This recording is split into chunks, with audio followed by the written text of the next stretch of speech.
ከደጃፍ የመጣችውን ባዝራ ከደጃፍ የመጣችውን ገረድ ወልዳለሃለችና ወንድ ህልሜም ግልጥ ትርጉሙም ትክክል እና ስሙንም ምኒልክ በሉ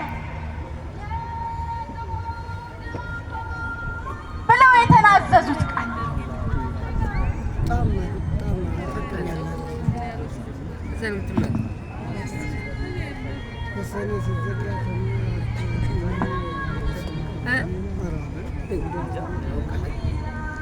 አጤ ቴዎድሮስ ትግራይ፣ አማራ፣ ወሎ ሳይትን አስገብረው ንጉሥ ኃይለ መለኮትን ሊያስገብሩ ወደ ሸዋ ወረዱ።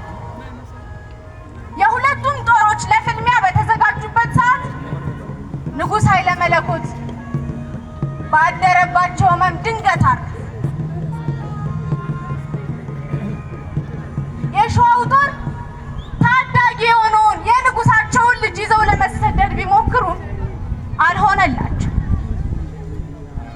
ብላቴናው ምኒልክ በቴዎድሮስ እጅ ወደቀ። ምንም እንኳን የቁም እስረኛ ቢሆንም የአጤ ቴዎድሮስ ልጅ ከሆነው ከመሸሻ ጋር አደገ።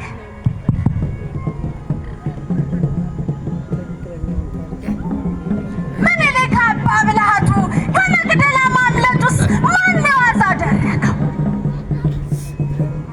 እንዳሰበችው ባይሆንም ወርቂቱ ለብልሃቷ ነበር ምኒልክን ማስመለጧ።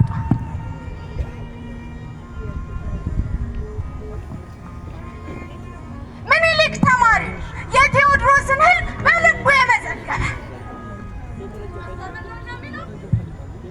እኛ ምን አውቀን እቴጌ የሚያደርገውን አሳጦታል። ከኛ ጋር ተቀምጦ ውሉን ተዋውሎ እንደ አዲስ እንዳልገባ ሆኖ እንዳልገባኝ እንደሆነ እንዳግባባን የነገረኝ።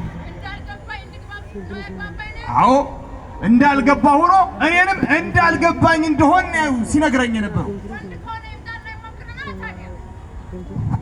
ጣይቱ ፀሐይቱ ደማቂቱ በቅኔ ተካሽቱ የሩቅ አስተዋይቱ አበብቲቱ ጣይቱ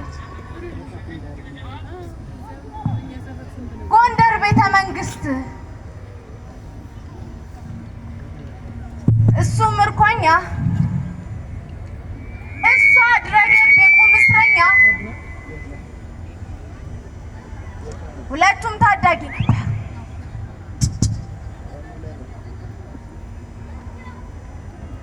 ምኒልክ 16 ጣይቱ 18 ምኒልክ አንድ ፊት ጨዋ የጭምት ኩሩ፣ አንድ ፊት ፈጣን የቆፍጣና አስነዱ፣ ከፈረስ ያወጣጡ ከፈረስ ያወራረዱ፣ ያወራወሩ ያመካከቱ የሰው ሳይሆን የጊዮርጊስ ፈረሰኛ ነው የሚሉት ሴት ወንዱ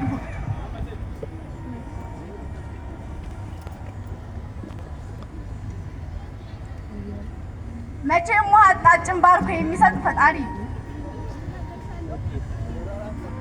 ለምኒልክም የታዳጊ ዕድሜ ጓደኛው የበጌ ምድሯን እመቤት ጣይቱ ብጡልን ሰጠው።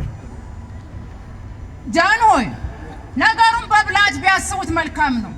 እነዚህ ፈረንጆች ዝም ያላቸው እንደሆን መዘዛቸው ብዙ ነው የሚሆነው። የጣይቱ እቴጌነት ለምኒልክ ጌጥ ብቻ አልነበረም፣ አማካሪው ሁና የተገኘች የዙፋኑ ሞገስም ናት።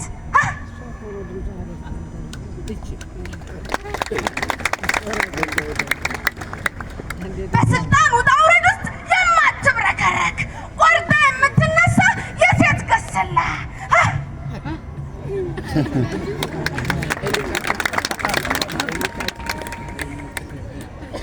የአውሮፓ ኃያላን በርሊን ላይ አፍሪካ ሊቀራመቱ ዕጣ ሲጣጣሉ ለጣሊያን ቅኝ ገዢ ኢትዮጵያ ወጣለት።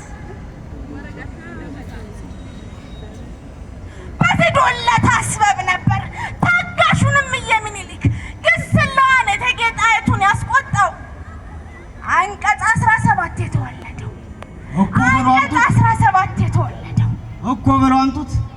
የቃላት ብልት ሁላ ያለው የቃላት ትርጓሜ ሁላ ያለው እኛው ዘንድ ነው ትሉ የለ ጃንሆይ ፈጣሪ ሀገራችን ኢትዮጵያን ይባርክ። የቃል ትርጓሜው ብቻ ሳይሆን ትርጉም አልባ ባህላቸው ጭምር ነው ወጉ የጠፋው እኮ። እንዴት ንግሥተ ነገሥት እመቤቴ ሆይ ጣሊያን የሚለው ቃል በራሱ የሀገር ስያሜ ከመሆኑም የዘለለ ሌላ ምንም ፋይዳ የለውም። አለቃ ዮሴፍም ያርሙኛል። የሀገር ስም ነው፣ ሌላ የማውቀው ትርጉም የለው። ኢትዮጵያ የሚለው ግን በራሱ የሀገር ስያሜ ከመሆን ሌላ ነባር የላቀ ቋሚ ትርጉም አለው። ስራው ቃሎ ካም ነው። ጥቁር ጠይም ሕዝብ፣ ሳታዊ ሰላማዊ ሰው፣ ልጅ፣ ወገን፣ ይህ አራቱ ነው ቋሚ ትርጓሜው። እነዚህ ፈረንጆች አድባራቸው፣ ተራራቸው፣ ወንዛቸው፣ ከተማቸው በስያሜ ትርጉም አልባ ነው እኮ። እኛ ግን እንኳን የታላቋ ኢትዮጵያ በውስጦቿ የሚፈሱ ወንዞች፣ በመልክዓ ምድሯ የገዘፉ ተራሮች ስማቸው ባለ ትርጉም ነው። አባይ አብየ ተግባሩም አብይ ነው። ራሱን ለሰው ልጅ ሕይወት የታደገ ታላቅ አዋሽ አውአዝ ብሎም ሐዋዝ ነው። የሰው ወገን ምንጭ፣ የሰው ወገን የሕይወት ምንጭ ማለት ነው።